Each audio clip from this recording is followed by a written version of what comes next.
So I'm recording now. Welcome to the exam paper walkthrough. Today's date is Tuesday, the 26th of January, 2021. And I'm going to take you through a past paper from a couple of years ago. And the aim is that I'm going to show you not just how to answer the questions, but also the thinking behind decoding questions, as well as obviously being able to recap the key bits of physics required to answer this paper, and being able to work on how to turn your knowledge into exam success. So I'm going to make a start. Obviously, for anybody joining a little bit late, it's not a problem. It is recorded and it is up on YouTube. Well, at least it will be. So this is going to be like a model paper. It's normally out of 75 marks. I've made this one a little bit longer as you have a slightly longer lesson. The normal length of time for the exam is 1.5 hours. And there are usually, in the paper, there are usually half a dozen or so written answer questions. They require some calculations and written answers. And then there's a multiple choice section at the end. The number of multiple choice questions depends on the length of the written answers. So I make the paper up to 75 marks. But this one, as I say, I've put a few extra questions in to cover more of the syllabus. So if we start off with question number one, we'll start off first with the formula sheet, of course. There are a few formulae that you will find very, very useful in this this formula sheet. It's not many. You do have to remember quite a few of the formulae. The acceleration due to gravity is 9.81 meters per second squared. Okay, that's unless the question says otherwise. Sometimes the question will say you assume it's 10. And obviously, if you're doing an order of magnitude calculation, you assume it's 10. But otherwise, you use 9.81. And the two CVAT equations which are included are S equals UT plus a half AT squared and V squared equals U squared plus 2AS. Those are included because those are the hardest ones to remember. So to make your life a little bit easier, I have that's included in your formula sheet, and it will be included in your formula sheet in the actual exam as well. So if we go to question number one, question number one is always a question about measurements and units. Usually requires a little bit of maybe some dynamics knowledge as well, but it's mainly all about units. So if I read the question out first, a pupil conducts a simple experiment to measure the acceleration due to gravity. They drop a ball from a chosen height and time how long it takes to fall. They measure the height using a standard ruler and the time using a stopwatch. So you've got your values, you've got your table of values here, and so for the same height, they've dropped it 3 times, got 3 different times. It says, first of all, suggest the uncertainties of the stopwatch and the ruler. Now, this is the uncertainty of the actual equipment. So it's the smallest increment they can measure. What you look for in the table is the number of decimal places you have here, and that will tell you the uncertainty. So, for example, the height, if it's 4.2 only, it would be to the nearest 10 centimeters. Sorry, to the nearest 10 centimeters, but actually it's 4.200. So that would imply you're to the nearest millimeter.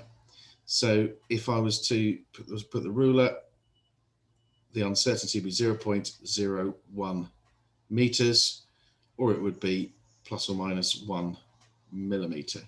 You can put the plus or minus. It's in this question, you're forgiven if you don't do that. The uncertainty of the stopwatch, again, we're looking at the number of decimal places. That's a second, so that's a 1/10 of a second, that's a 100th of a second. So the uncertainty of the stopwatch, not the measurement of time, but the stopwatch itself, is 0.01 seconds. So you have to calculate the mean value of the time to fall. Now, some people look at values and they do it by mental arithmetic. I always say it is always a good idea to use your calculator, simply because you can sometimes be wrong about your mental arithmetic. And you use your calculator simply by adding together the 3 values. So that's 1.06 plus 1 plus 1.03. Double check my numbers. That's a little bit blurred. I'll try and get that back into focus if I can. I think it's as good as we're going to get. So you check the calculation, press equal. So you've added them together, 3.09. And then as you've taken 3 values, you have to divide it by 3. So that's 1.03. So it's 1 mark, so although there's room there for working, I think we can put it up here. And to be safe, I would say put it here as well, simply because it makes life a lot easier for you later on. So 1.03 seconds. So that would be the mean value of the time taken to fall. You just add them all together, press equals, divide by 3. Then it says calculate the absolute and percentage uncertainty of the pupil's measurement of the time taken to fall. So to get the absolute uncertainty, remember, it is the range divided by 2. So if you've got the 3 values which should be the same, but they're not, 1.06, 1.00, 1.03, the range is the maximum minus the minimum. So that's 1.06 minus 1.00, that's the smallest time, divided by 2 gives you 0.03 seconds. So the absolute uncertainty is 0.03 seconds. Okay. So that's your first answer. Then you want the percentage uncertainty. So the percentage uncertainty is simply the actual final value, their average value. And the error does carry forward. If you get this calculation wrong and transfer it to here, don't worry. So it's the uncertainty, 0.03 divided by 1.03. It'll probably come out to about 3%. 0.03 divided by 1.03, and you end up with 0.029.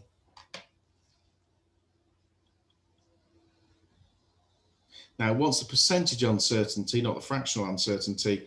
So to convert that into percentage by multiplying it by 100, that would be 2.9% or 3%. So that's your final answer to question 3. Now, what you get the marks for in question 3 is it's a multiple mark question. It's not just for the answer. You get 1 mark for calculating the absolute uncertainty, and you get 1 mark for calculating the percentage uncertainty correctly. Remember, the error does carry forward. You also get a mark for showing that you know how to do that. So showing you're working, you get the 3rd mark for showing good working. You're then using a formula to calculate the acceleration due to gravity. So you're given the formula for G, it's quite easy, you don't have to rearrange it. So the first bit is just a simple calculation, and you've got to give the correct units. So really, as it's 2 marks, 1 mark is going to be for the units. So it's 2h, so it's 2 times the height. So go back to your table, that height is 4.2. Divided by t squared. The average is this time using the average time, 1.03. Again, the error does carry forward if you've made an error with calculating the average before, because I don't penalise you twice for the same mistake. And I've got to remember to square it. So I show my working first, because it helps me to check it later on. So I say 2 times 4.2 divided by 1.03 squared comes out to be 7.92. I've got 3 significant figures here, so I can use 3 here. So 7.92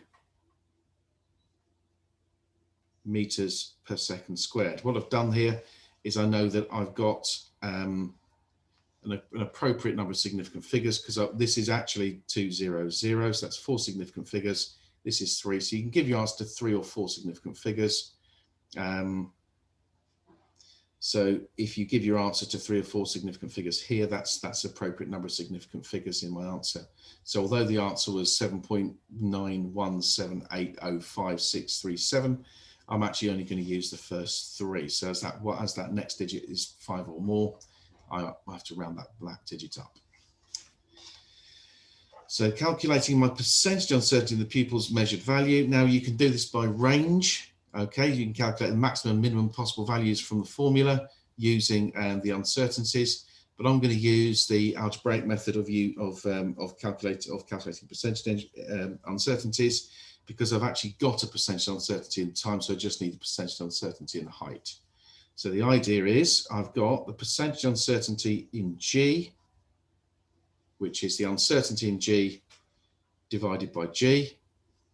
It's going to give me, it's going to be equal to, well, I've got factors here which are divided or multiplied. These are divided. So I've got to add the percentage uncertainties together. So it's the uncertainty in height divided by height plus, now as this is T times T, it's actually adding the percentage uncertainty to itself as well. So that's 2 times the uncertainty in T over T. Okay. So then I substitute. So the uncertainty in the height, well, it's going to be the uncertainty in the measurement, because I only measured it once. So that's going to be 0.001 meters divided by 4.2. So it's very, very small.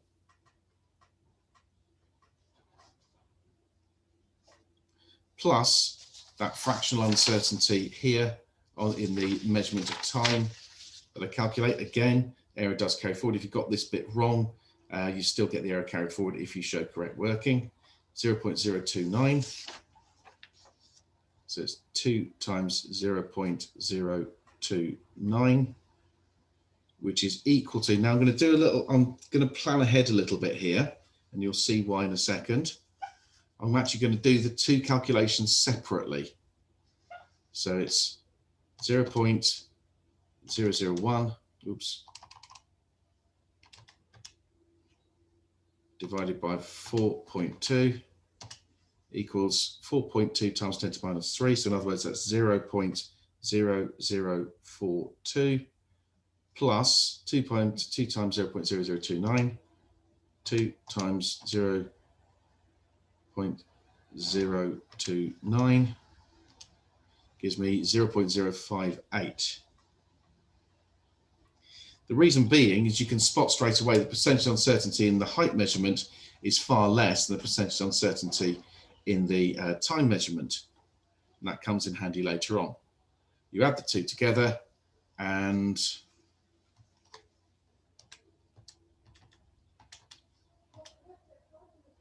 end up with 0.0622.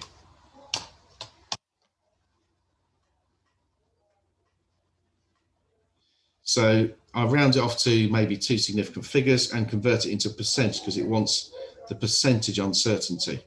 So I'll multiply that by 100 and then round off to 2 significant figures. I end up with 6.2%. And that's my final answer there. So that's how you calculate the uncertainty. So all you're doing is as you're adding, as you're multiplying or dividing, you add together percentage uncertainties. Remember, T squared is basically going to be the percentage uncertainty in T plus the percentage uncertainty in T, which is the same 2 times the percentage uncertainty in T. You're adding the percentage uncertainty in the height, and that gives you the final answer. Remember, you can just use the formula and get a maximum and minimum value for G, and then you take that range, that maximum and minimum, you find the difference between the two, and you then divide that by 2, and that will give you the absolute uncertainty, and you calculate the percentage uncertainty from that. But this is probably the easier one to do, in my opinion. So then, by comparing the measured value of G for the true value of 9.81, comment on the quality of measurement and the value of G. Now it's 2 marks, so you want a developed answer. Well, the obvious answer is it is lower. Okay, so the measured value is lower.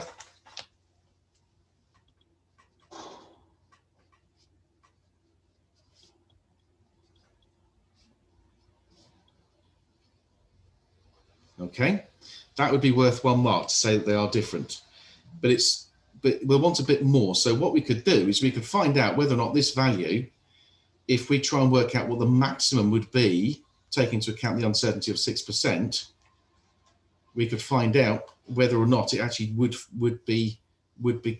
give a true value.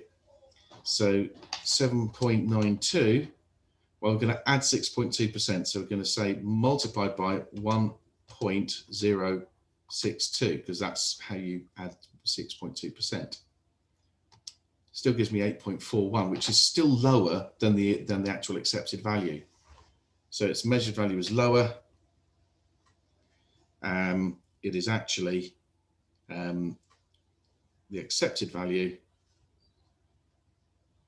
the true value, sorry, is lower. Sorry, the true value is higher. Is right, so I should say it's outside the bounds of uncertainty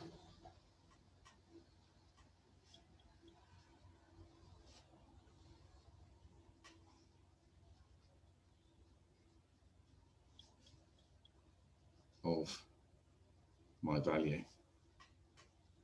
Okay, because I'm saying actually the value that's measured is 7.92 plus or minus 6.2%, but the actual value it should be is actually outside of that. So it's outside what we call the bounds of the value. Suggest how people may improve the quality of their results. Well, what you do here is you look at percentage uncertainties in the time and in the height measurement. Well, you can see that time is giving the far greater contribution to the overall uncertainty. So they could improve the quality of their results by timing more accurately. And when we had our face-to-face lesson, we did a lesson on measuring G by freefall using light gates. So we could use light gates and a timer.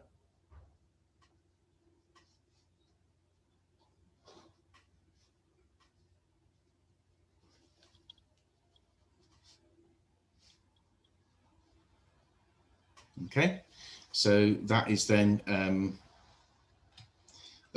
worth the 2 marks. 1 mark for recognizing it was the timing that gave the greatest uncertainty, and then 1 mark for a sensible solution. You can say things like use the data logger, but you can't just say use the data logger. You have to qualify it with why and how. So you might use the data logger connected to light gates, or you might use a data logger connected to a motion sensor. That would be more sensible, because you can't just say data logger. It's too bland a statement. So then says deduce the base SI units of the weight of the ball and show your working. So you want the base units. So we talked about those 7 basic quantities. So we know the weight is actually a force, and force is mass times acceleration. So for mass is in kilograms, acceleration is measured in meters per second squared. So if it's in meters per second squared, we're then multiplying the units together. So the force is in kilograms meters per second squared. That's my final answer, so I double underline it. And it's a 2 mark question. So what would the examiner, what would I give the 2 marks for? Well, obviously it's 1 mark for the answer, but really you also get the 2nd mark for identifying the units of mass and acceleration. That's in kilograms, that's in meters per second squared. That's the other bit that I would look for when I'm marking papers. So that would be out of 16 marks. So 16 marks out of a 75 mark paper, which is what you'll have. Well, it's a fair proportion. So that's all just really looking at units and quantities and uncertainties. So that's an important one to revise. Next question 2 usually pertains to some real world scenario. It's usually a plane, train, a motorbike, a car, a rocket. It can be all sorts of different things, but the basic question is pretty much the same every time. It's a real world scenario with a table of data. So you're told the mass of the plane, its maximum speed, the maximum force from each engine. Now careful, there are 2 of those engines. So times 2, it tells you here there are 2 engines. It tells you that each kilogram of fuel has a certain amount of chemical energy in it, 4.3 times 10 to the power 7 joules per kilogram. And you have to calculate, first of all, the initial acceleration of the plane. And it says show. So you don't get the mark for the answer, you get a mark for the calculation. So the best way to do this, well, do we have a time to reach maximum speed? No, but that would give you average acceleration anyway.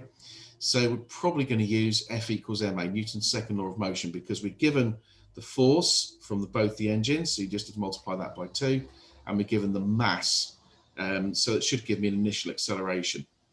And I'll know if I've got it right, because if it's different from 2.6, then maybe I've got something wrong, or maybe it's a fault with the paper. So with A, I use F equals ma, A equals F over m. So I quote the formula. I then rearrange it because I'm showing, so I've got to show all my steps in my calculations. I substitute 2. I show that I know it's 2 engines. I then put my value in, 3.2 times 10 to the power of 5, divide it by the total mass, which is 2.5 times 10 to the power of 5, and then I calculate it. So again, use the calculator. 2 times 3.2. For those who are not sure about how to use standard index form, on your calculator, it's the EE or EXP button. Some calculators quote that as EE, it's the same thing. So you press that button there, and that gives you times 10 to the power of, or E, and that's going to be 5. And then I'm going to divide that value by 2.5 times 10 to the power of 5, and I get 2.56.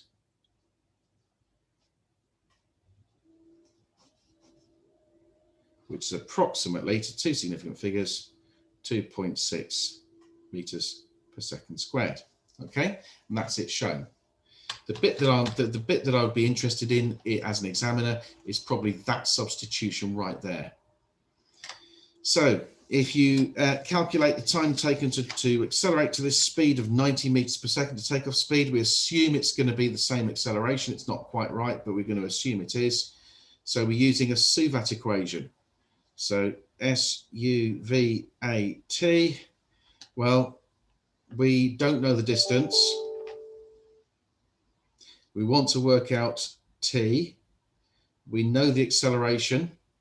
We know the final velocity. We're assuming it's taking off from rest. So we know the initial velocity. So we're using this formula here. We're using V equals U plus AT. Rearranging to make T the subject. T equals V minus U over A. Then we substitute. V is 90 meters per second. It tells you in the question. U is 0. Acceleration. Well, I'm going to use my value, 2.56. If you use 2.6, that's absolutely fine as long as you show you're working. So this will give me a nice final answer. It's a simple equation. So it's 90 divided by 2.56 gives me 35 seconds, 35.1 seconds. There we are. Well, 35.2, I should say, because the next digit is a 5, isn't it? So I'm going to say 35.2. Now, if you make a mistake like that, you can, people sort of have this habit of going over. This becomes very difficult to read. So what you do is you put a cross through it, and then you correct it. You see how much easier that is to tell what the final answer is. So when you make a mistake, you put a cross through it. You don't try and scribble over it, scribble the right answer over it or anything like that. You just put a cross through it. And then you correct it underneath. So that's a little key there. That's a little bit of exam technique for you. So it then says, calculate the minimum length of runway required to take off. So again, this is a SUVAT equation. SUVAT. You want to work out what S is, you know what U is, you know what V is, you know what A is. You've calculated T, but good practice would be to not use that value unless the question said hence. It doesn't say hence, so any correct method will do. So if you did use a method that used T, you'd still get the mark and the error would still carry forward. But it's good practice, just in case you got the previous answer wrong, to try not to use the values calculated unless you have to. So we would probably use, well, V squared equals U squared plus 2AS. Remember, that's on your formula sheet. You don't have to memorize that one, but you do have to know how to use it. So we want to calculate S. So S is going to be V squared minus U squared over 2A, the acceleration, because you're given the acceleration in the question. You then substitute with your numbers, and it always helps to go back to that page and make sure you got your numbers. Do them one at a time. So V, remember it's the final velocity, which is 90 meters per second, minus U, which was 0. We're assuming it's from rest. And it's 2A, so it's 2 times, and I'm going to use my value for A. Oops, I'm going to use my value for A that I calculated, not the given value. Obviously, if you really couldn't do this question, you're given the value, you can use it, and again, you still get the marks. But as I've got an extra significant figure in there, I think I can probably get a more precise value out. So it's 2.56. Okay. Just had a message. Don't worry if it started late. Yes, I do know that there was a problem with the posting of the lesson on Show My Homework. It showed the wrong date and time. Don't worry about it. It's not the end of the world. I am recording this, so you can always go back and watch it again. In fact, I'd advise you to do that anyway. Right, so it's 2 times 2.56. Okay, so if you show your substitution, it makes it a lot easier to check your answers. Remember, as I said, the questions are timed, so you have about 15 minutes at the end of the exam to do your checking. So 90 minus 0 is simply 90. I'm not going to put the minus 0 in because I don't think it's necessary. Divided by 2. Now remember, 2.56 is still on the bottom, so you've got to divide by 2.56. I've missed something. Anybody know what I've missed?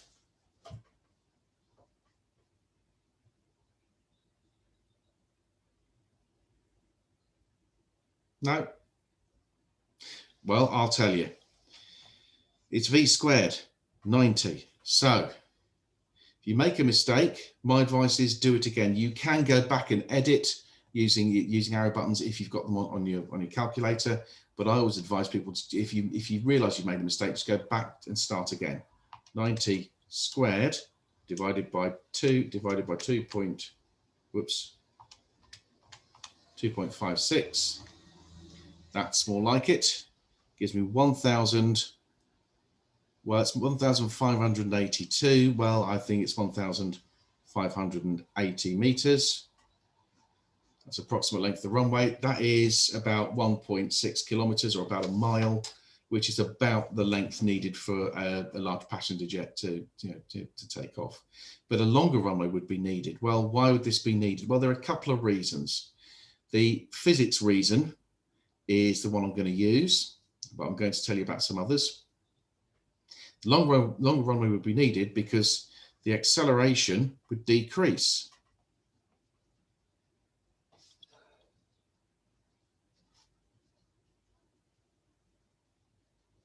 Would decrease over time.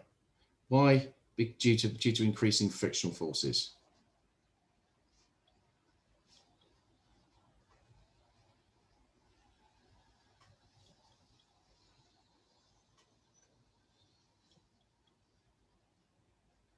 Okay, so if this is a 2-mark question, both these are 2-mark questions. So 1 mark would be for showing you're working, 1 mark would be for the answer.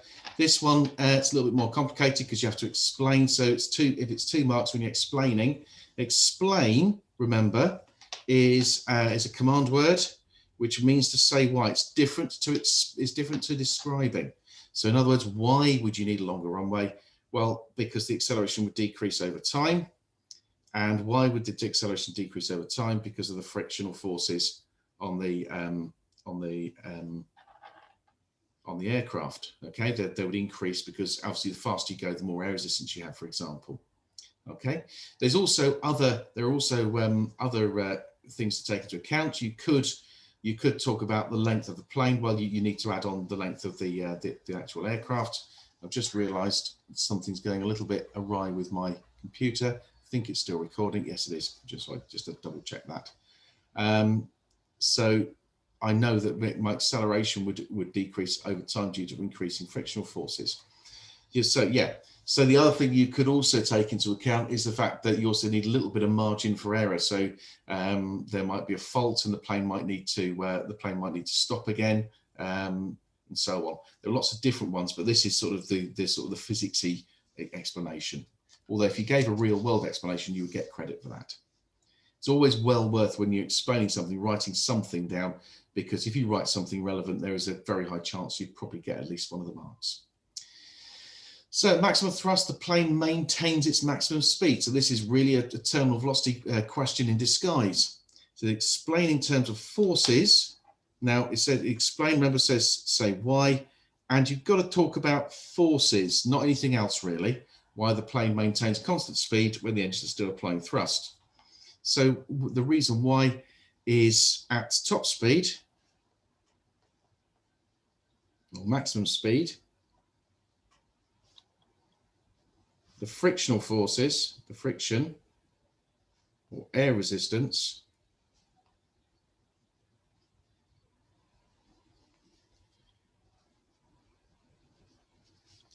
would be equal to the thrust.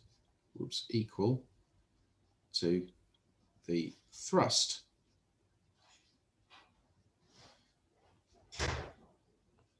Therefore, there's no net resultant force.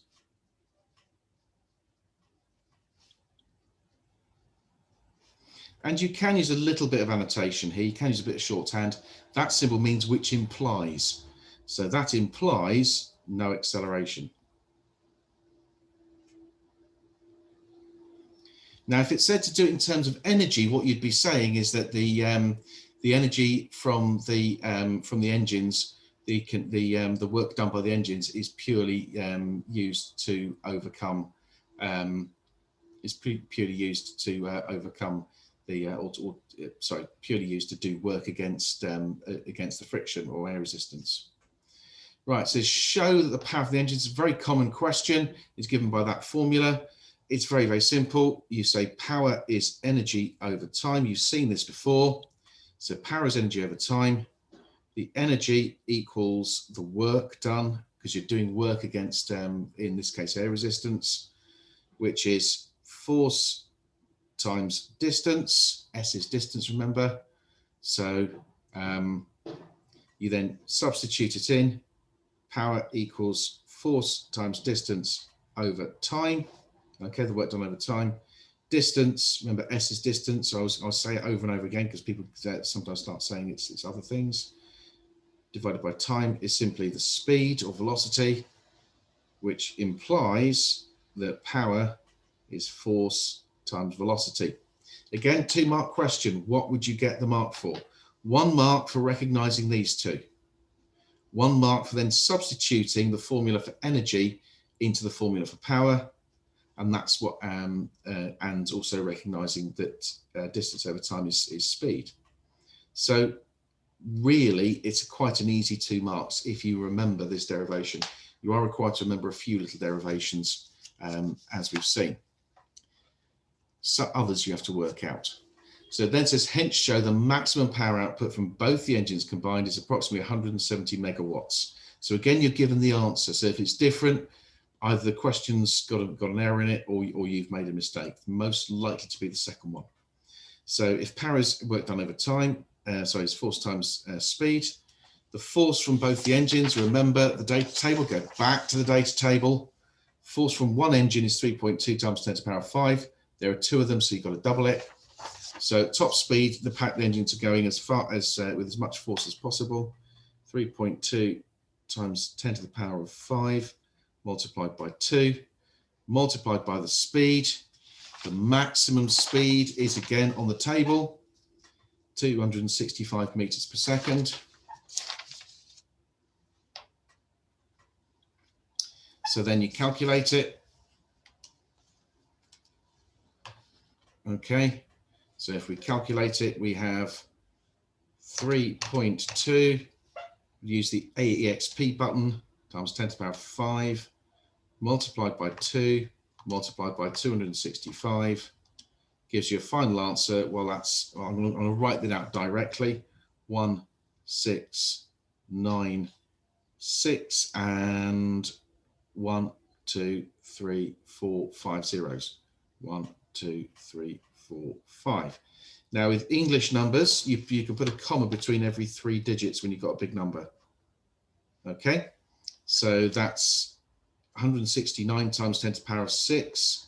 So that's going to be 169 megawatts, because remember, mega is a million megawatts, which is approximately 170 megawatts. And it's quite an easy one. You get 1 mark for doing the calculation, 1 mark for recognizing that the number you get is very big and that mega is a million. So if you quoted the number of 169 megawatts, I'd be able to tell straight away that that you got the question right, and therefore I could probably give you benefit of the doubt if your working was not quite so clear.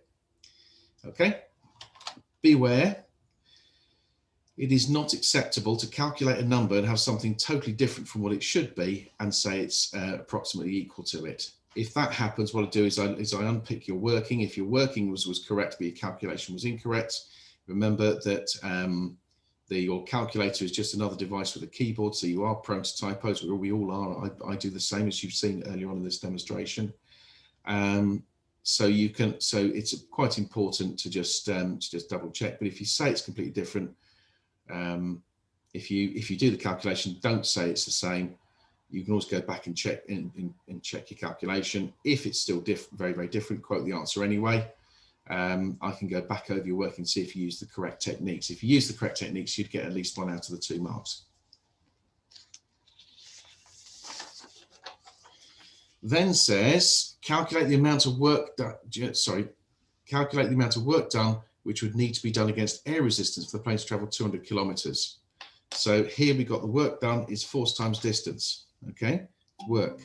So it's force times distance. So we got the distance here, 200 kilometers.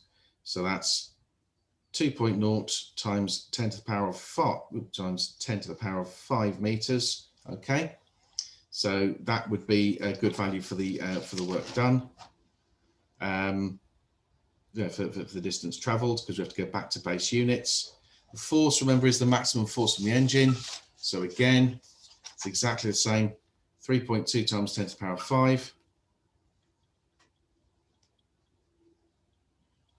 Multiplied by 2, because there are 2 engines. Multiplied by that distance, 2 times 10 to the power of 5. Write out the calculation you're going to do before you do it, as I've always said before. So 3.2 times 10 to the power of 5 multiplied by 2 multiplied by 2 times 10 to the power of 5 gives me 1.28 times 10 to the power of 11.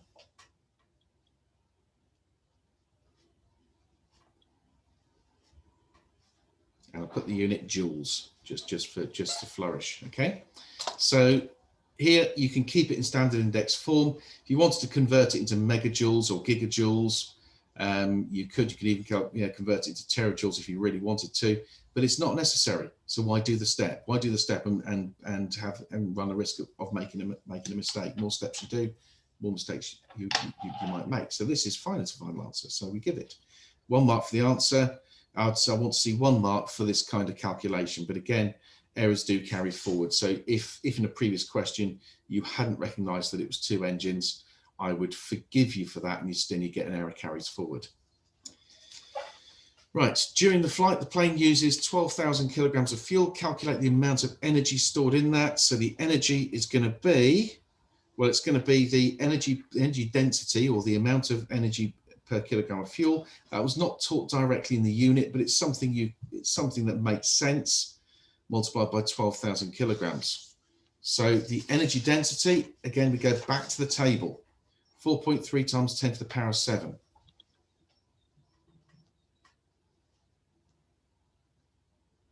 Okay, that's how many joules in 1 kilogram, and you've got 12,000. So it's logical, because this question's really assessing your ability to use logic rather than just memorize. It makes sense when you stop and think about it. Okay, so if we look at this, look at the calculation again, 4.3 times 10 to the power of 7 multiplied by 12,000. No point trying to change it in and out of standard index form. It's not worth it. And you have 5.16 times 10 to the power of 11 joules.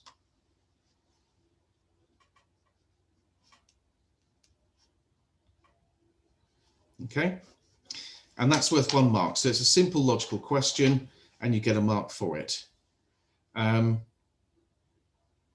the next bit is about efficiency. Remember, that's going to be power in over power out, or it's energy in, power out over power in, or useful energy out divided by total energy in. So it tells you that's the amount of energy that goes into the plane in terms of its fuel.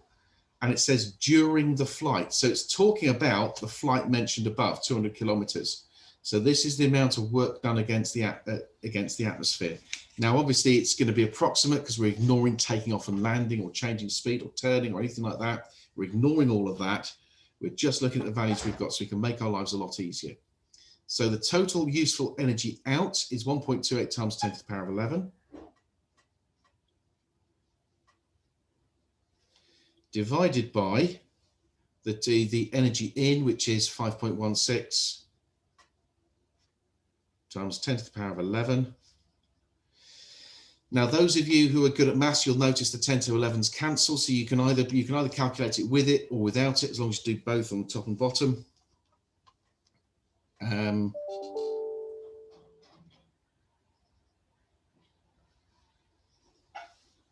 So it's 1.28 times 10 to the power of 11 divided by 5.16 times 10 to the power of 11. Remember, I've put it in, you don't have to.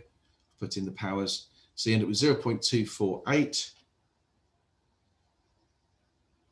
So 0.248. And remember, to get it as a percentage efficiency, you can multiply it by 100. You'd end up with 24.8% or 25% efficient.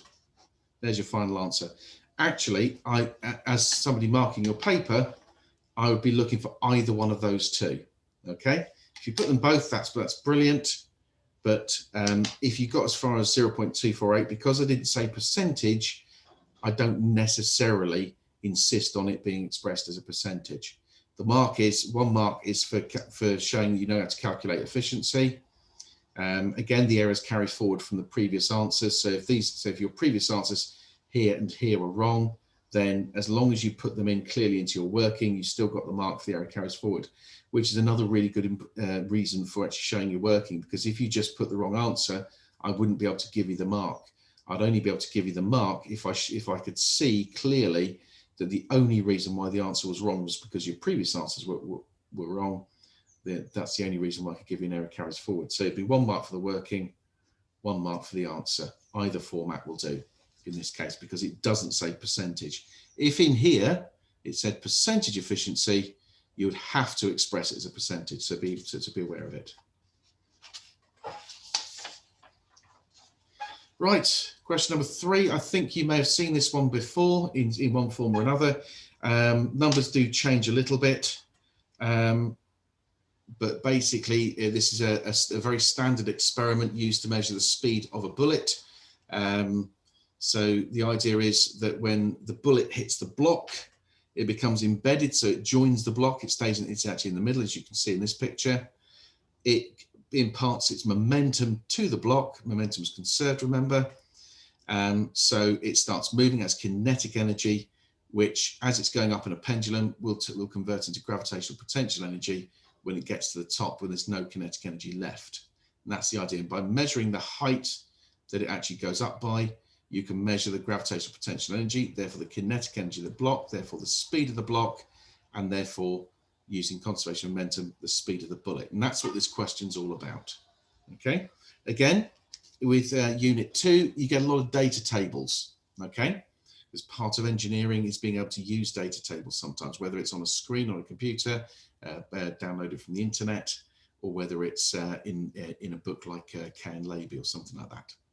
So the first one is to calculate, or it says state the combined mass of the block and the bullet. State means It's either a very, very simple calculation or the answer's already there. Well, if you've got the mass of the block and the mass of the bullet, just got to add them together. It would be 2.00 kilograms. Okay. Now, the thing here is really, it's good practice to use the same number of significant figures as you're given. So although it would be acceptable to say 2 kilograms, it's good practice to say 2.00, because technically that would be 2 kilograms to one significant figure. So we just need to be a little bit precise about that. It says calculate, next one is calculate the gravitational potential energy gained by the block and the bullet. Well, that's going to be mass times the gravitational field strength of acceleration due to gravity times height. That was again in a previous lesson recently. And you know the mass is 2. Don't have to put 2.00 there. The acceleration due to gravity is 9.81 multiplied by the height. Well, it tells you it's 22.1 centimeters. Careful. You need to convert 0.221 meters. We go back to base units, remember. And that was a mistake that many candidates made when they were doing this calculation when it was a real exam. So 0.221, state the numbers, do the calculation. 2 times 9.81 times 0.221 is 4.33602. So I've got 3 significant figures here. So it'll be 4.34 joules. So that's the kinetic energy of the block just after the bullets hit it. It then says, assuming that 100, so that's the gravitational potential energy gained by the block as it goes up a bit, as it goes up as it swings on the pendulum. Start of period 2. It then says, assume that 100% of the gravitational potential energy of the block and the bullet came from its initial kinetic energy just after it was struck by the bullet. Show that the initial speed of the block and the bullet just after the bullet was struck the block was approximately 2.1 meters per second. So, you'll think carefully here. That's basically going to be the energy, the kinetic energy of the block and the bullet together before it starts to move upwards, and it should come out with that speed. So again we're given an answer, so we're probably going to use that answer later on in the question, but it's just useful to be able to do the calculation. So the kinetic energy is half mv squared. So v squared equals, well, got to take the kinetic energy, got to divide it by 1/2, which is the same thing as multiplying it by 2, divide it by the mass. So to get V, we've got to square root it. So I've stated the equation, I've rearranged it. I'm now going to substitute 2 times 4.34 divided by 2, square rooted, do the whole calculation. 2 times 4.34 divided by 2 equals, that's 4.34, square root the answer, and we have 2.08 meters per second, which is approximately the same as 2.1.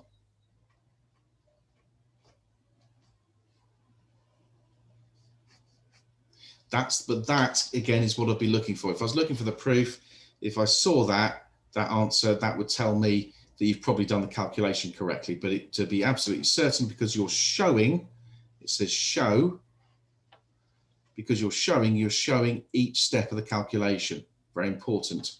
It also helps you to not make mistakes. Okay, that's that question. Fairly simple. It then says, and again, our command word here is state. So it's something to state, the principle of conservation of momentum. Now, most of you said that when you did a similar practice question, you said the total momentum before equals total momentum afterwards. Momentum of what? We say the system. So it's total momentum of the system.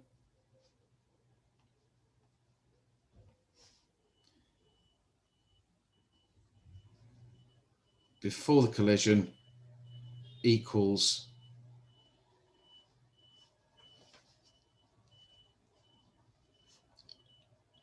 total momentum, while we assume it's of the system, afterwards.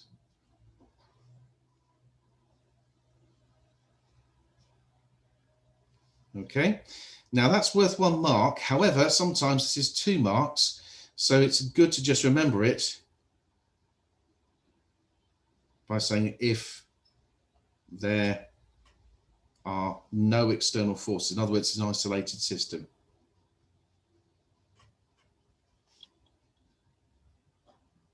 Because in real life, there'd be things like air resistance and all sorts of other things that might affect the results. Okay, so that is the principle of conservation of momentum. 1 mark is a simple bland statement. However, if that's ever given as a 2-mark question, which sometimes happens, you need to have that qualification in there as well. So it's good to put it in anyway. It then says use the principle of conservation of momentum to calculate the velocity of the bullet before it collided with a block. So remember the technique I showed you? We have the idea about before and after. The total momentum before is going to be the mass of the block multiplied by the velocity of the block plus the mass of the bullet, and we use lowercase b for the bullet because the bullet's smaller than the block, multiplied by the velocity of the bullet, which is what we want to find out. And afterwards, it's going to be, well, the block and the bullet have joined together. So it's the mass of the block plus the mass of the bullet multiplied by that velocity. Okay, I'm just going to call it plain V this time. Okay. Now we know VB beforehand, the block's not moving, so that's equal to 0. So that's 0 plus the mass of the bullet, which is 0.01, multiplied by the velocity of the bullet, which is what we want to work out, is equal to the mass of the block, and to get the bullet together is 2, multiplied by V, which, remember, as we said before, if you're showing, you can use the given value. I prefer to use my value because I've got an extra significant figure there. So it's 2.08. So it's multiplied by 2.08. So the velocity of the bullet is 2 times 2.08 divided by the mass of the bullet, 0.01. So 2 times 2.08 divided by 0.01 gives me 4.16. Sorry, 400. Is that right?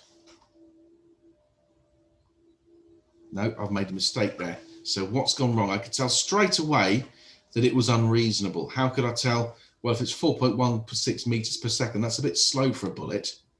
But if I look at my calculation, I've made a typo. So let's correct it.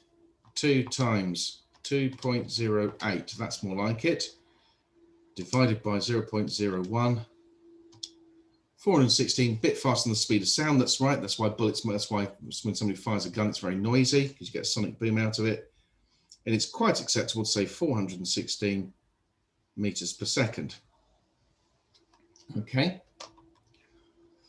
So that gives me my final answer. So 1 mark is for using the conservation of momentum. You calculate momentum before and the momentum afterwards. If you ignored the mass, the initial mass of the block because its velocity was 0, that was fine. So if you didn't have that bit, that'd still be valid. 1 mark was for rearrangement and showing that calculation, and 1 mark would be for the answer on that. Part C says by calculating the kinetic energy of the bullet. So here we're unpicking this question. By calculating the kinetic energy of the bullet. So the first thing we've got to do is calculate the kinetic energy of the bullet and then suggest whether the collision is inelastic. Okay. So suggest means using that number. Okay. So if we start with the easy bit, calculate the kinetic energy of the bullet. That's a half mv squared. You've done this calculation with the block up with the block anyway. So it would be a half multiplied by 0.01 multiplied by v squared, so that'd be 416 squared. Well, let's do the calculation together. 0.5 times 0.01 times 416 squared gives me 865 joules, three significant figures. So it's 865 joules, which if we look at that, so that's before the collision. Now, after the collision, the kinetic energy, remember, was much, much lower. So we're going to quote it. It was 4.34 joules.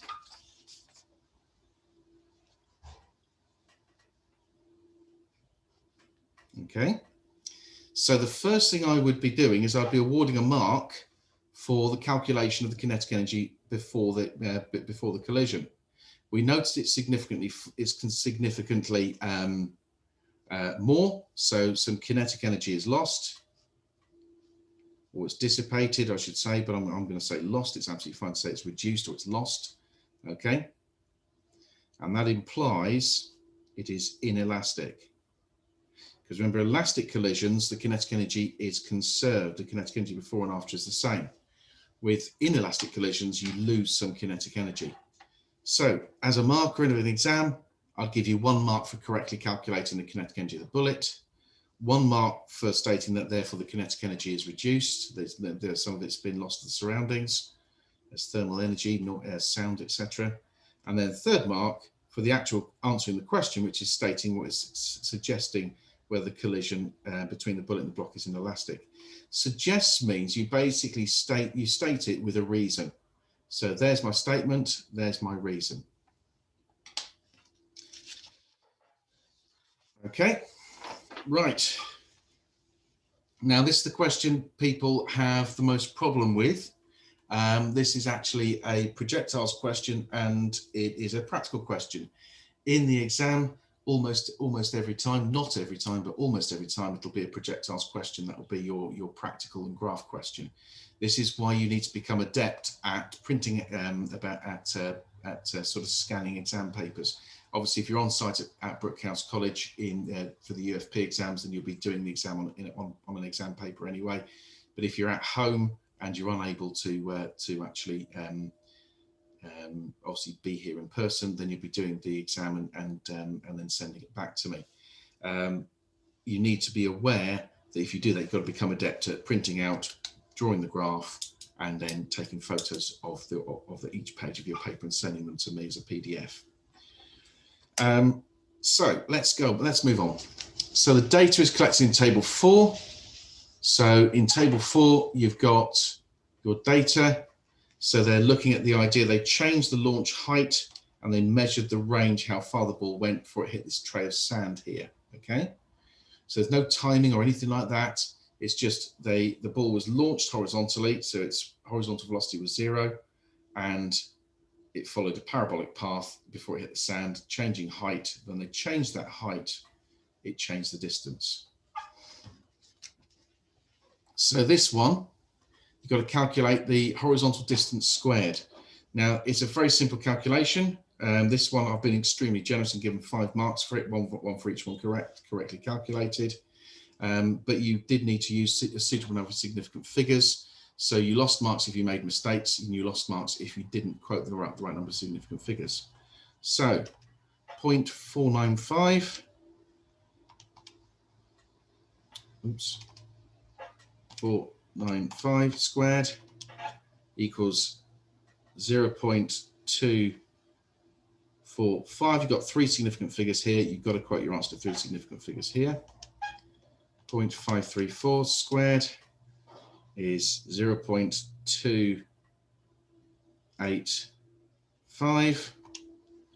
0.571 squared is 0.326. 0.606 squared, whoops, 0.606 squared, 0.367, 0.639, squared gives me 0.408. Okay, so you get the if you correctly calculated each 5, you get a mark for each one.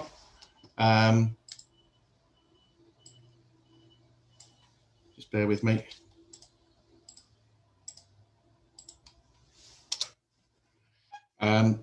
If you correctly calculated each one, then obviously you get the 5 marks, but then I'll deduct marks for incorrect significant figures or incorrect rounding, and so on. Okay, so that's an important one to sort of remember how to do. So it's a fairly simple one, and you know what comes next. You know there's a graph. Now it says in the question, you've got to read the question carefully.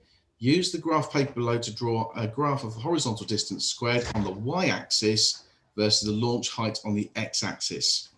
So you've got to be careful to get it the right way around, and you need to draw a straight line of best fit. Now it specifies a straight line, and it's a line of best fit. So it's the horizontal distance squared on the y-axis. So let's select our scale for the y-axis.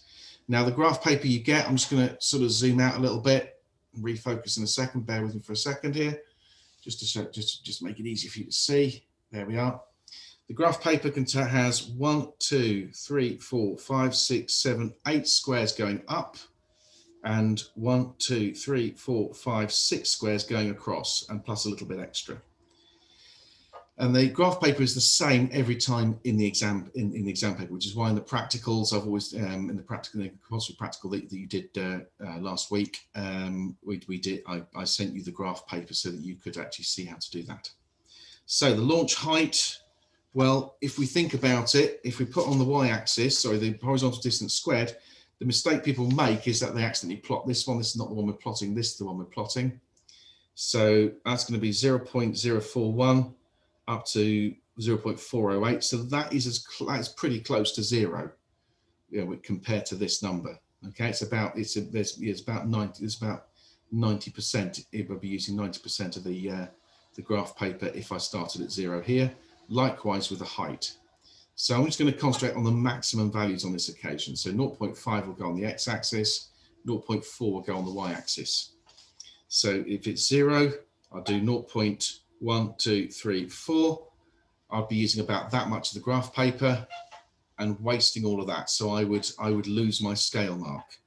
So if I started at 0 and went up in 2s, I could go 0.1, 0.2, 0.3, 0.4.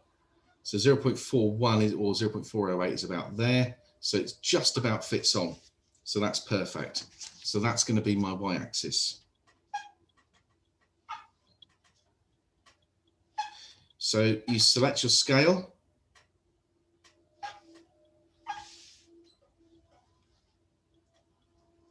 You then have to label your axes. So this is going to be horizontal distance squared. Now in this case, I've actually given you, you've actually been given the unit. So it's d squared in meters squared. So that's what you write on your label. D squared in meters squared, because it's the distance squared, so you have to square the unit.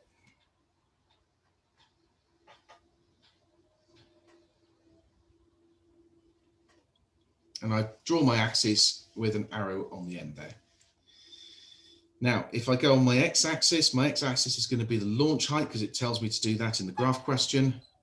So as I move on, start off at 0. And again, I'm going to go up to 0.5. So if I did it in 2, 0.1, 0.2, 0.3, run out of space. If I start for doing ones, if I go 0.1, 2, 3, 4, 5, I go to about here. Well, I'm only wasting this little bit here. As long as I'm using up more than half of the area of the graph paper, that will do nicely. So I'll do 0.1, 10 centimeters, 0.2, 0.3, 0.4, 0.5. And that would be my launch height, which in the table is labeled as h in meters. So I'm going to put that here. Draw my axes on carefully.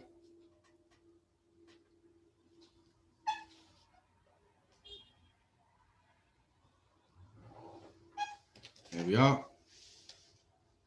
So then I start plotting. So I'll start at the bottom where it's 0.5. I'm gonna do the whole thing one by one so you get to see it, because I think one of the things that's come across in some of my earlier assessments is just a need to make sure that you're doing the best you can with plotting plotting accurately. So on the x-axis it's going to be 0.05, y-axis 0.041. So 0.05 is here. So 0.41, well, each two small squares is going to be 0.01. So 0.01, 2, 3, 4. And 4, 1's going to be slightly above it. As long as you're within one small square of where the data point should be, you get the mark. So 0.1 is 0.8082. So that's going to be 0.1, 0.05, 6, 7, 8. 82 is a bit above it, about there. 0.15, well, the 0.15 is about there. It's halfway between 1 and 2 there. And that will be 1, 2, 2, so 0.1, 0.11, 0.12, 0.122 is a bit above it. 0.2 would be 0.163, so 0.15 there, 163 is a bit above it. Next one would be 0.25 would be 0.204, so 0.2 is there, 0.2, 1, 2, 3, no, so hang on, 204, so 0.21 is there, so 0.204 would be there. Okay.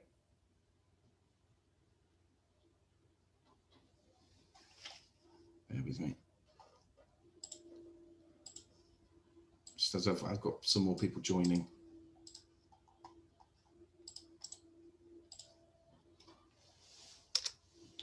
There we are. 0.3 would be 0.245, so 0.2, 1, 2, 3, 4. Now 5 is going to be one more small square, because that would be 0.5250. That would be 0.245. Oops. Okay. Next one would be 3.5, which would be 0.285. So 0.25 is there. 26, 27, 28, 285 again is there. It's a little bit tedious to show you this question by question, and I won't do this again, but I just think I need to really sort of demonstrate it carefully. So 0.4 will be 0.326, so 0.3, 1, 2, 25, 26 there. 0.45 would be 367, so that'd be 35, 36, 365, so about somewhere between 365 and 370, so it'd be about there. And 0.5 would be 0.408, so 0.441 is there, so 408 would be about there. Then draw a straight line of best fit. So straight line always requires a ruler. One of the best ways to check where the line of best fit would be and check for anomalies is to look down the points. If you sort of tilt the paper up towards your eye, you can actually see it's pretty much a straight line. In fact, I don't think there are any outlying points. So when you construct your line of best fit, I always use a clear ruler, because the clear ruler, you can see the points above and below your line of best fit. In this case, they're all going to fall pretty much on it, pretty much dead on. And it's going to go through the origin. There we are. Okay. So there's the graph drawn. Now in a marking, I'm looking at, this is a 4 marker. Okay. So a 4 mark question requires 4 things. You get 1 mark for the correct scale, for choosing a correct scale. You get 1 mark for choosing the correct, 1 mark for labeling your axes. So when you label your axes with either the name or symbol and the unit, if you do with both your axes, even if you can't draw graphs for toffee, doesn't matter, you still get the mark for labeling your axes.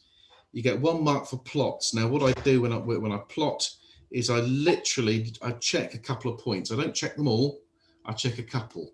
If there's one mistake where it's very slightly out, I forgive it.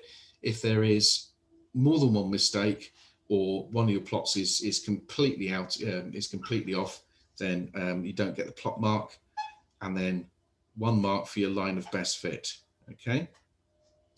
And the line of best fits here, all the points are actually on the line. If you've got points above and below the line, you should have about the same number of points above and below the line. It's plus or minus 1. So if, for example, you had 3 points above your line and you had 2 points below your line, as long as it still followed the trend, I'll give you the mark. But if you had 5 points above the line and 1 point below it, then you wouldn't get the mark for the line of best fit. So that's the graph. It's a little bit of work, but it's an easy 4 marks. It can also be used in terms of your practical skills, because remember, your graphing skills are actually part of your practical skills. So if you've missed out on drawing graphs, then I can scratch a few extra practical skills points. So it's worth doing properly. So the next question, so as you think it's pretty predictable, is calculating the gradient of the graph, giving appropriate units.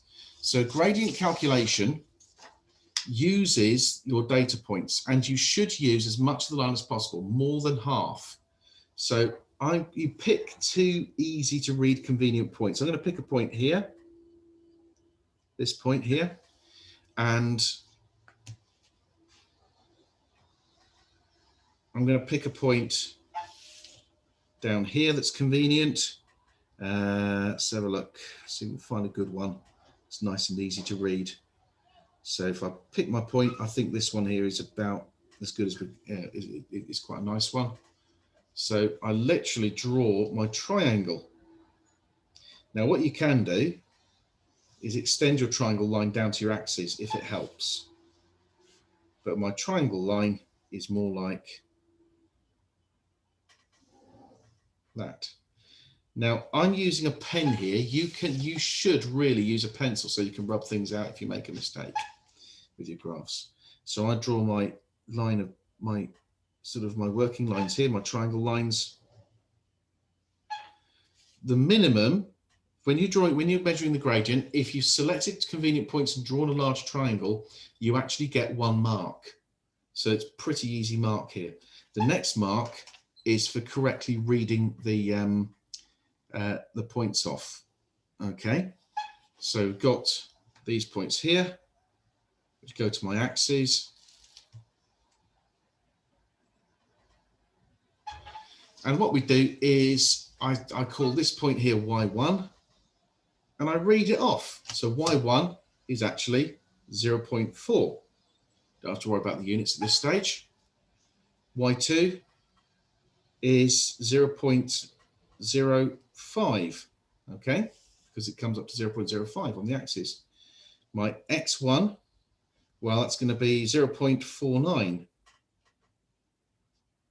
And my X2 is going to be 0.06, because that's 5, so that's 6. So I've correctly read from my graph, okay? So once you've done that, you can then go through to your calculation. Now your calculation for your gradient, I'm going to zoom back in now. There we are. Calculation for your gradient, you always quote the same thing, delta y over delta x, okay? Delta y over delta x is same as saying y1 minus y2 over x1 minus x2. So my y1 here is 0.4. My y2 is 0.05. Divided by my x value, well, my x1 is 0.49 minus x2, which is 0.06. Notice I'm going back and I'm checking everything as I'm going along. Very, very important. It does reduce the chances of making a mistake. Now, what I do first is I actually calculate what my delta y and delta x are. So it's 0.4 minus 0.05 gives me 0.35. Divided by it's going to be 0.49 minus 0.06, which gives me 0.43. So 0.35 divided by 0.43 gives me 0.814. 3 significant figures will do. Now that's my gradient measurement. That's worth 2 marks. It's 1 mark for showing the correct method of drawing the triangle and showing its delta, it's y1 minus y2 over x1 minus x2. 1 mark for correctly measuring the gradient, and it has to be within a certain bounds. Doesn't have to be, in this case, exact number, 0.814. If it's a little bit above or below it, that's absolutely fine. But if it's completely out, unless there is a clear mistake with your measuring with your drawing the graph, in which case the error carries forward. If your graph was fine but your gradient was completely out, then I couldn't give you the 2nd mark. For the 3rd mark, it's because it says giving appropriate units. Again, as I mark papers, this is the bit of this question that people make the biggest mistakes with. So we ask ourselves what the units of x are and what the units of y are. It's the units of y divided by the units of x. So units of y is meters squared, units of x is meters. So it's meters squared over meters, which is just meters. So that then becomes my gradient measurement. There it is. Okay, 1 mark for showing my correct method, big triangle, delta y over delta x, this bit here. 1 mark for an answer that's sensible, and 1 mark for the units. And as calculating the units a separate skill, even if you get all of your, even if you get the rest of it completely wrong, but you quote the right units, you get 1 out of the 3 marks. So it's well worth it. If you're really completely stuck or you're out of time and you really don't have time to measure your gradient, just put a number with the correct unit and you'll get the unit mark. Obviously, we'd want to get it right, but we're only human. So the next one then says, you suggest a formula and you're using base SI units to show that the formula is dimensionally correct. So meters squared. So if you're looking at this formula, we're substituting all these for the units. So distance d is in meters. So d squared is meters squared is equal to what we've got here. We've got velocity squared. So it's meters per second squared. So it's meters squared per second squared. That's the unit for velocity squared. Multiplied by height, which is a distance, meters, divided by, we've got g, which is acceleration due to gravity, meters per second squared. So what we're saying is we've got meters cubed, seconds to the -2, over meters, seconds to the -2. Now, because it says show, you've got to show it. It's not just a question of just calculating it. So that we get the 1 mark for correct substitution of the original units. Then you get the other mark to this step. So the seconds to the -2 on above and below cancel, and we got meters cubed over meters, which is equal to meters squared. Okay, so the 2nd mark was for showing that sort of cancellation there. Okay, quite an easy one. There's lots of space to do it, but actually the answer was actually pretty basic. And what assumptions or approximations do you think have been made during the derivation of the equation? Well, it's a Suvat equation, so it assumes constant acceleration, which we know with things in free fall, it isn't really. So we're assuming negligible air resistance or no air resistance. Negligible means you can ignore it. So that's the correct answer. There are lots of other assumptions that people make, like the measurements are done correctly and things like that. It's not really what the question's driving at. It's a projectiles question. Remember, projectiles calculations, unless it's stated otherwise,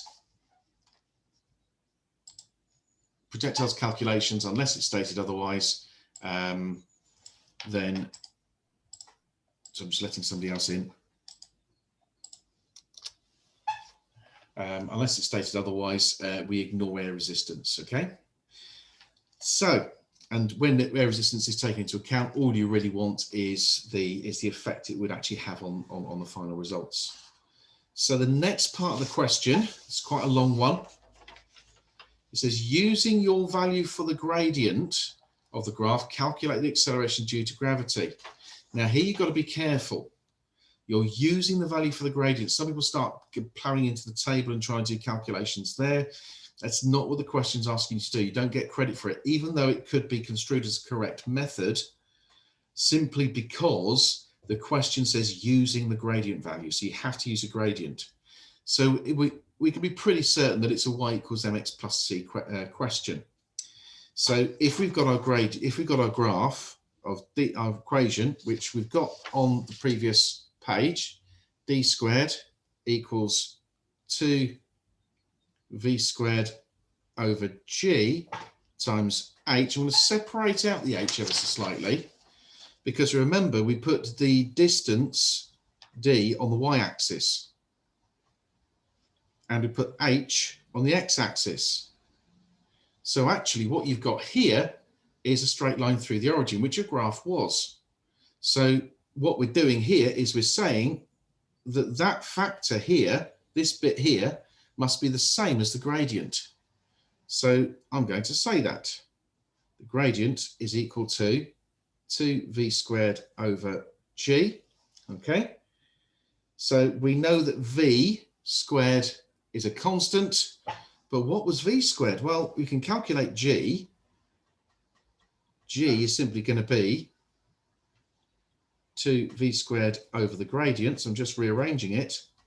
And then we want to substitute. But what was v? Well, if we go right back to the beginning of the question,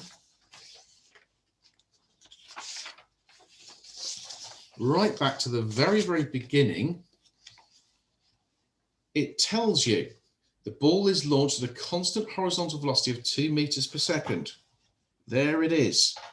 And that's why reading the question is really important. And also annotation can be useful. Remember, if you're reading this, you're looking for values like that, you want to highlight them. So that's 2 meters per second is v. So that's going to be 2 squared over my value for the gradient. And again, the area carries forward. It's whatever your value for your gradient was, 0.814. So if I calculate it,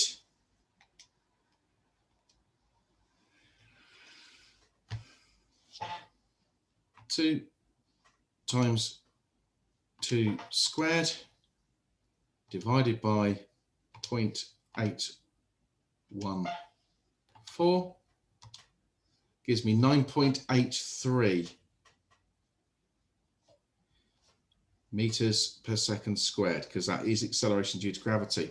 So then we know the accepted value is 9.81. It's obviously a pretty good value, because we've the results have been kind of fiddles to ignore air resistance. So it then says the ball was repeated using a ball with twice the diameter, launched with a horizontal velocity of 2 meters per second. State and explain any difference this would make to the results. Remember, in this question, we are ignoring air resistance.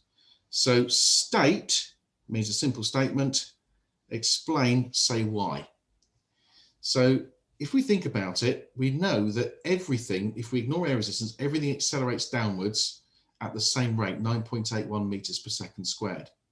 So therefore, the mass of the ball is not going to have any difference, not going to make much difference. And the diameter, well, the diameter, if it's twice the diameter, it's a bigger ball, so it would have more air resistance. But remember, we're ignoring air resistance. So the difference this would make to the results would be that there is no effect. Okay, so no effect. And the reason for it is very simple. If there's no effect because acceleration due to gravity is independent of mass.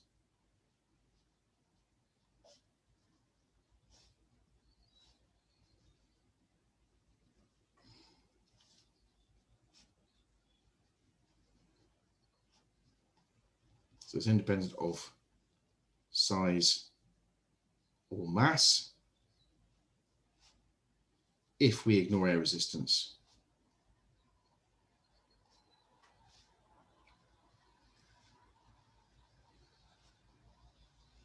Air resistance. There we are. Okay, so if we say it's 2 marks. So if you said no effect and you then said acceleration due to gravity is independent of mass, that would be your 2 marks there. Now, again, if you forget that we're ignoring air resistance and you say that it would not go as far because there's more air resistance, you would get 1 mark, simply because although your statement was incorrect, you did back it up with a good explanation.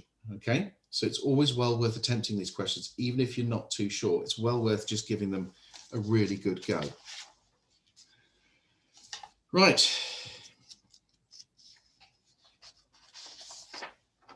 The next question is all about testing grip. So we've got here, so we've done the 2 questions that are predictable. The question using a table of values and Suvat equations and Newton's laws, and we've done the question on graphs that you get in every single paper, pretty much in every single Unit 2 paper. So this time you've got these shoes are being tested. Well, this is just a resolution of force vectors. Figure 4 shows the arrangement of the apparatus. So they've got a ramp. They're raising the angle until the shoe slips, basically. So they're testing the grip. So on the diagram, you have to draw arrows showing the lines of action. In other words, the lines of force. You want to show it for the weight of the shoe. Well, the weight of the shoe should be going from the center of mass, which is roughly in the middle. You don't have to sort of try and, it doesn't have to be exact, but what I'm looking for is a vertical down arrow, and I'm labeling it mg. Okay. Then it says the perpendicular reaction force of the board on the shoe.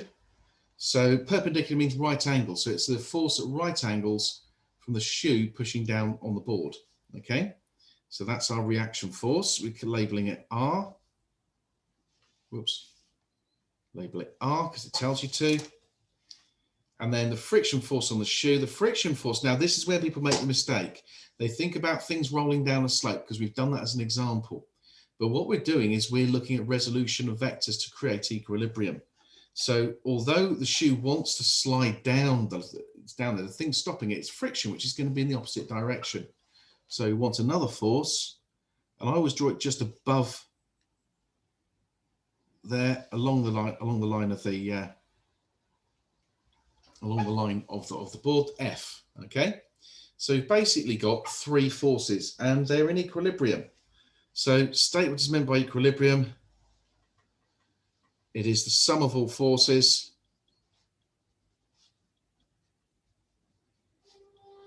in all directions. So the components as well equal 0. Okay, that'll do. It's only a 1 mark question. It's a very easy one, so it's just 1 mark. In the previous part of the question, basically you get 1 mark for each arrow correctly drawn. Now it doesn't matter particularly where you draw the arrows, but it's the direction that's important here. It says using a diagram or otherwise, derive an equation which gives the frictional force between the shoe and the ramp in terms of the mass of the shoe, m, and gravitational field strength, g, and the angle between the board and the desk. Okay, so we've got here an angle here. We've got 3 vectors. Remember, it's an equilibrium. You put the vector arrows end to end, and they should form a closed polygon. In this case, a triangle. So what we've got here is we've got mg acting downwards. Okay. We've got the frictional force acting upwards at a particular angle. Okay, I'm just going to... And we've got the reaction force acting at right angles to the friction force. Put my arrow there, cross out that particular part there. So put my R there, my F there. We know that this angle here is the same as the theta that's here. So if that angle's theta, then that angle is also theta, simple geometry. Whoops, sorry. There we are. That angle there is the same as that angle there. It's simple geometry.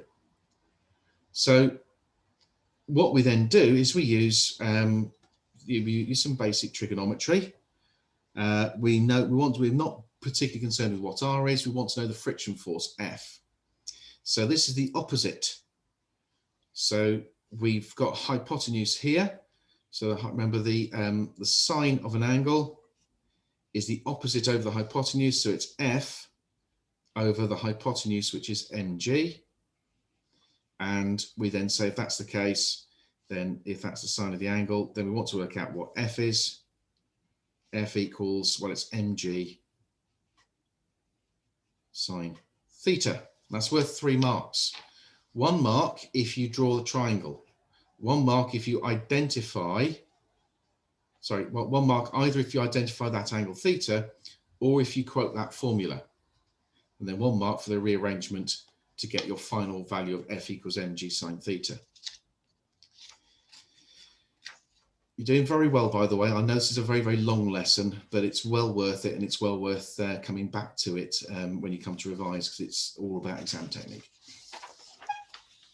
The shoe has a mass of 120 grams. The board is tilted until the angle between the board and the desk is 45 degrees. At that point, the shoe starts to slip. Calculate the maximum friction force between the shoe and the board. Well, you're using your formula that you derived, okay? Now, if you got the formula wrong in the previous question and you used it here, you still get the 2 marks. So it's a pretty easy question to actually do. So the mass we said is 120 grams, so that's 0.12 kilograms multiplied by 9.81 multiplied by the sine of, well, it's 45 degrees. And you calculate it. Now, there's a little quirk here, thing to remember. When you go to calculate it, when you want to work out the sine, you've got to check the symbol at the top of your calculator. Check it's in degrees mode. There should be a D in a box up here somewhere. Okay. Multiplied by the sine of 45 degrees. And you end up with 0.832 newtons.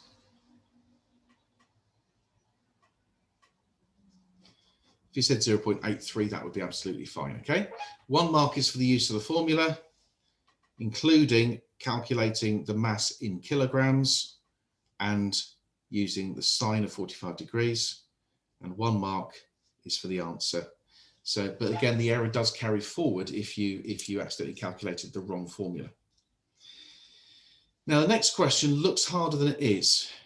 You want to calculate for the state, first of all, the maximum force on the shoe. Now, if it says state, remember, it's usually something simple. It's either memorizing something or it's in the question. So the maximum force on the shoe is going to be where the force time graph here, because this is all about, says in another test, the sole of the shoe is made to collide at high speed with a solid surface.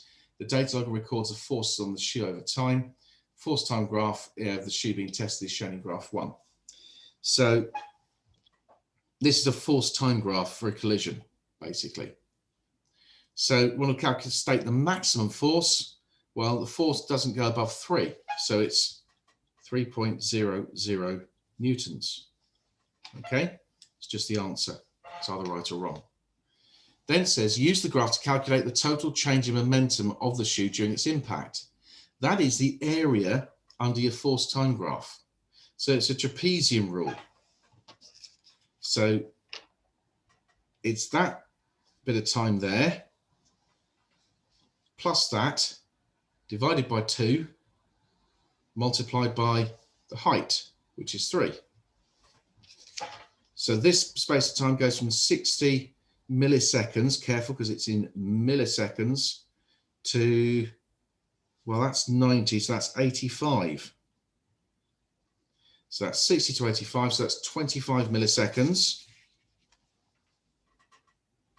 So that's 0.025 seconds plus this whole length of time, which is 100 milliseconds, otherwise known as 0.1 seconds, divided by 2, multiplied by the height, which is the maximum force here, which is 3 newtons, multiplied by 3, and suddenly it becomes very, very easy. So do the calculation. That's all we do. 0.025 plus 0.1 equals, divided by 2, that gives you that expression there, 0.0625. Is that right? Yeah, about right. Multiplied by 3 tells you it's 0.1875.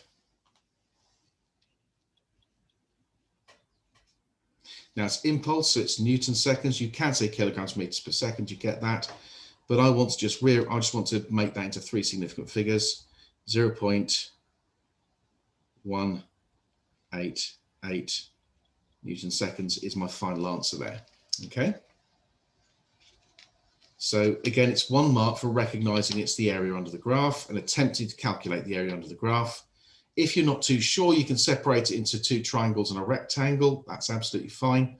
Or you can use the trapezium rule. Okay, it's all simple. It's all just a bit of maths, really.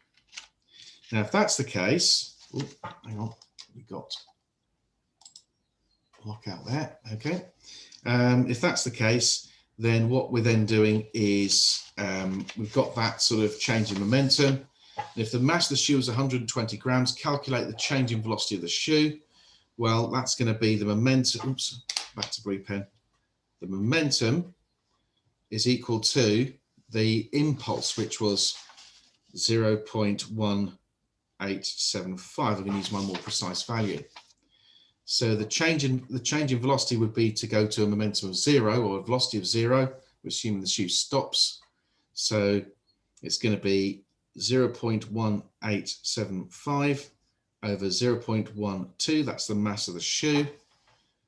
And so we end up with 1.56 meters per second.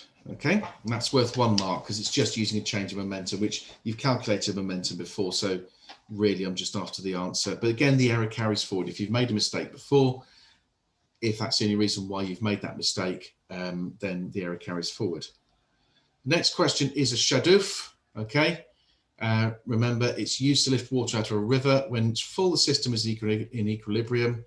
The person using it only applies a force to guide it. So we can ignore the pulling force of this person. We're looking at the weight of this container of water, the weight of this rock, which is 500 newtons.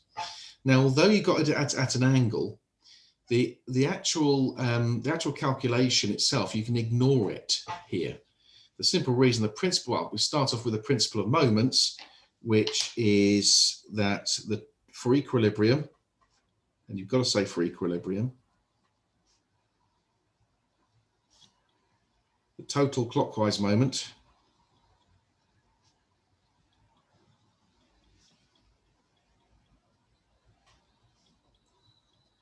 equals the total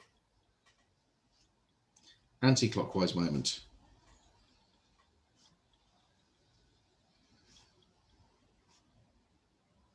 Okay, that's the principle of moments, which, you know, is just something you have to remember.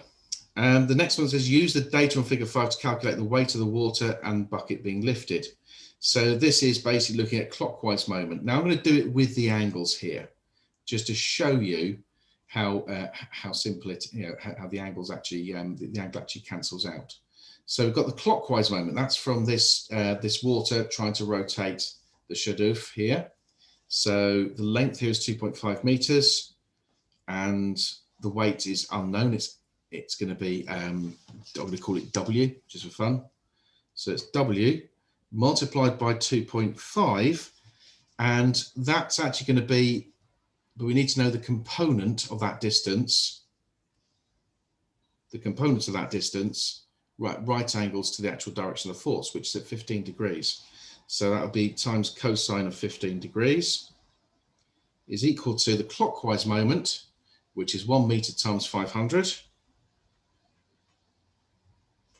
multiplied by, well, again, we want to know this component of the distance, which again, if that's going to be 15 degrees, that's going to be multiplied by the cosine of 15 degrees.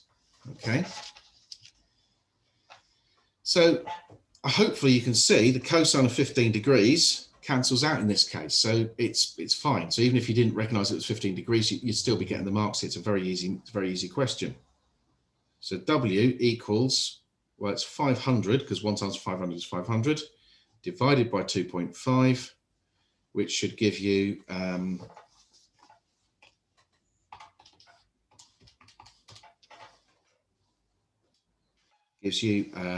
on, 500, oops, sorry, divided by 2.5 gives you 200 newtons, and that's fine. There's your answer, because weight is a force, remember. So it's measured in newtons. That's it, job done, very easy. It's 1 mark here for using the principle of moments. If I can see evidence you used the principle of moments, you would get the mark. Second mark would be for the correct answer. Now, the last part of the question is multiple guess or multiple choice. So you select one answer for each by circling the correct letter. It's very simple. So which of the following list only vector quantities? Well, vectors all have a direction. Remember, we did that in our revision last week. So mass doesn't have direction, so it's not that one. Sorry, it's not that one. And speed doesn't have direction either, so that's not right. Time doesn't have direction, so that's not right. Velocity, acceleration, and weight. Well, velocity is speed in a given direction. Acceleration has a direction. And the weight is a force, and force has direction. So C is the correct answer, but we double check. Well, again, mass has no direction, neither does luminosity or speed. So C is definitely the right answer. Now, which row correctly states what happens if the velocity of an object doubles? So remember the velocity, we've got momentum and kinetic energy. Remember the momentum is mv, the velocity is a half mv squared. So if you have 2v, then it's basically twice the momentum. So the momentum, if you double the speed, if the mass is the same, which we assume here, then the momentum is going to double. Okay, so the others are incorrect. So it's not D, not B or C. So for the kinetic energy, it's a half mass times 2v, because it's double the velocity squared.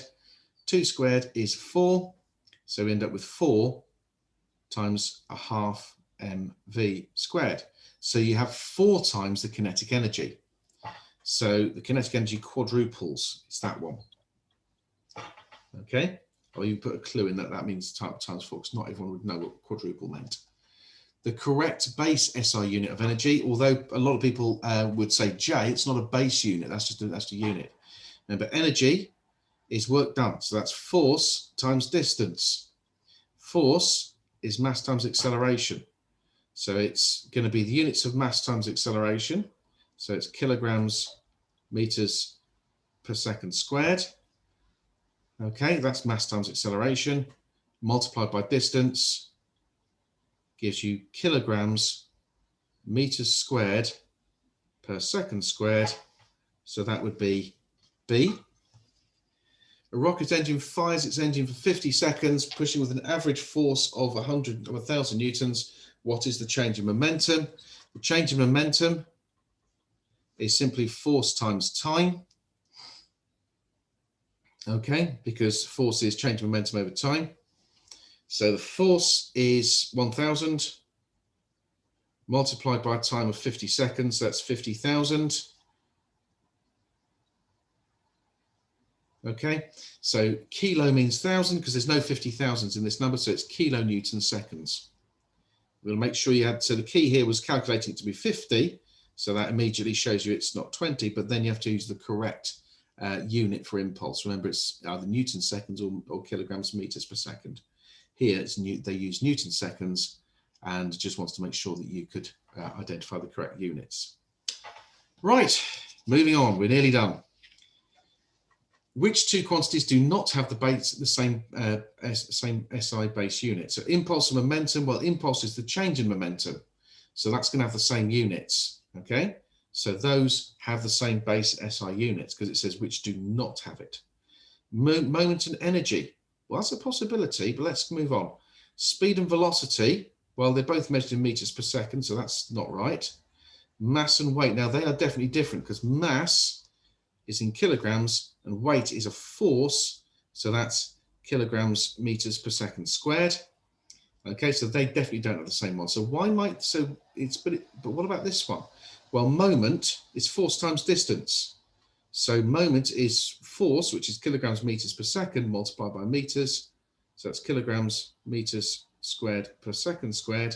And energy previously calculated was kilograms meters squared per second squared. So moment and energy have the same base SI units. The answer, therefore, is D. Do apologise. Slight senior moment from me there. Okay. Right. Whew. Nearly there. You've been doing very, very well. You've been going for nearly 2 hours. So last but not least, on the final straight now, which of the following is a possible definition of force? Well, force is going to be, well, mass per unit weight. Would that be right? Not really. That would be acceleration due to gravity. I think it's C. It would be impulse multiplied by time. Not really. Rate of change of momentum. That is the correct answer. It's C. Okay. Sorry, Sheila, did you have a question? No. Okay, not to worry. So the sprinter starts from rest and runs 100 meters in 10 seconds. Calculate their acceleration. Well, you've got, what are we going to use here? Well, we're going to use Suvat equations. So it's a Suvat question. S equal SUVAT. So we've got T, we've got S, we haven't got V, we've got A. So S equals UT plus a half AT squared. Remember that U there is 0. So S equals a half AT squared. So A is equal to 2S over T squared. Just rearranging it. So if it's 2S over T squared. Okay, so we've got 2 times 100 multiplied by the time, which is 10 squared. Oops. Divided by the 10 squared, sorry. Gives me 2 meters per second squared, which is a reasonable value. If it was 20 meters per second squared, that'd be a bit excessive. So the answer is A. Okay, simple calculation. Which letter shows the approximate position of the center of mass of the shape below? You assume it's a uniform shape, so it's the geometric center. So it's going to be D. So I'll circle my letter D. Which quantities are conserved in elastic collisions? It is momentum and kinetic energy. Remember, all collisions conserve momentum. Elastic collisions conserve momentum and kinetic energy. Last one. If you've got 2 perpendicular coplanar forces acting at a single point, one with a force of 4 newtons, the other with a force of 3 newtons, what's the result of the 2 force vectors? Well, that's quite a hard one to understand until you draw it. They're 2 perpendicular coplanar. Coplanar means it's in 2 dimensions. Perpendicular means they're in right angles to each other. So you've got 2 right angle forces. One of them's 4, one of them's 3. Doesn't matter which way round you do it, but remember, you complete the triangle. So if you put the arrows end to end, you want to work out the resultant, which is start to finish. So it's the hypotenuse of a right angle triangle. So it's 4 squared plus 3 squared equals r squared.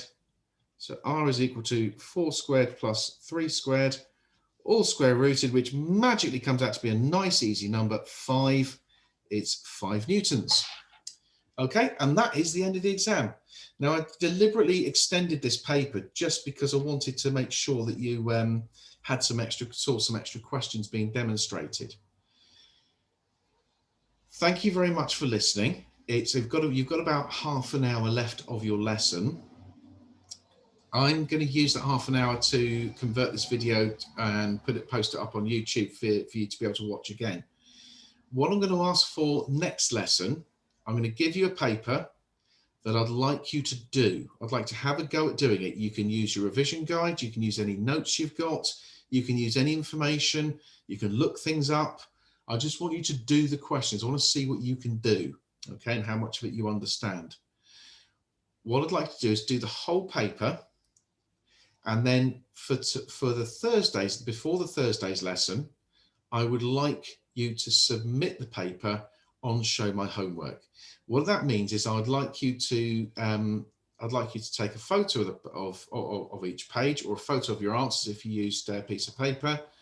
Do as much of it as you possibly can, and I will mark what you've done. Okay, this will tell me what I need to focus on for you on Thursday. So it's quite important you do this, and if you interact with it and do your best with it and actually finish the whole paper and submit it to me, then you're more likely to have a lesson which is extremely relevant to your particular needs. Okay, so for the rest of this lesson, I think it is revision.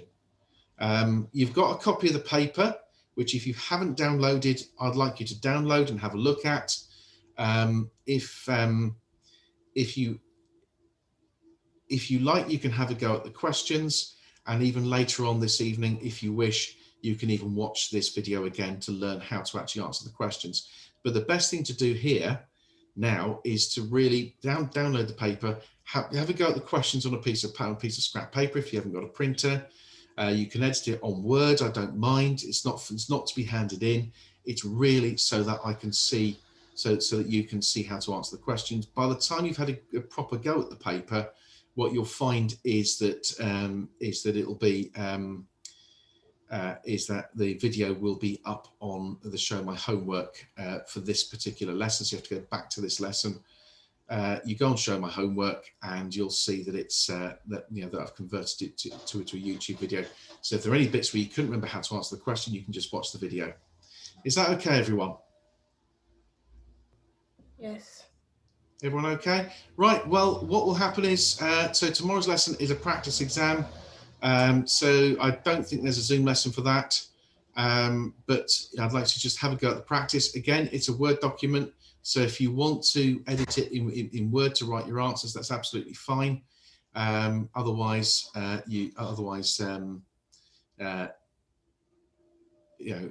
a go at it somehow. And for tomorrow's paper that I'd like to submit to me to show me how much you can and can't do, so that I can concentrate on what you can't do and help you. All right, I will see you all next time.